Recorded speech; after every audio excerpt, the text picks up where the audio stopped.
ఎండు మెత్తలు ఇలా వేపుకోవాలి. ఫస్ట్ 4 స్పూన్ల ఆయిల్ వేసుకొని ఎండు మెత్తలు లేపాలి. ఎండు మెత్తలు లేపిన తర్వాత అప్పుడు ఉల్లిపాయ పచ్చిమిరపకాయలు ఆయిల్ వేసి వేపాలి. ఆయిల్లో వేగిన తర్వాత అప్పుడు వంకాయలు వేయాలి. వంకాయలు వేసి బాగా ఇలాగ మగ్గనివ్వాలి. మగ్గనిచ్చిన తర్వాత టమాటా వేయాలి. టమాటా వేసి మగ్గనివ్వాలి. టమాటా వేసి మగ్గిన తర్వాత ఎండు మెత్తలు ఇలా వేసేయాలి.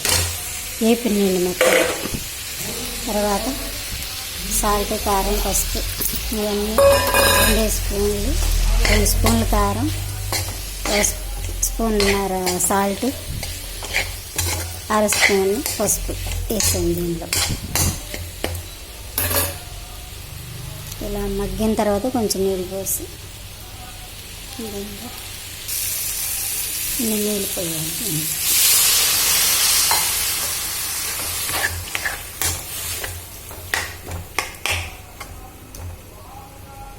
మూత పెట్టుకోవాలి. ఇప్పుడు మనం ఇంత కొంచెం చింతపండు నానబెట్టుకొని దీనిలో పులుసు తీసుకోవాలి. దీనిలో ఇప్పుడు పులుసు కలిపాను కదా, ఇది వేసేయాలి.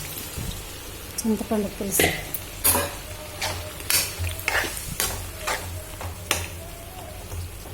ఎండు మెత్తళ్ళు, టమాటా, వంకాయ కూర ఇది వంకాయ ఎండు మెత్తళ్ళు కూర రెడీ. ఇలాగే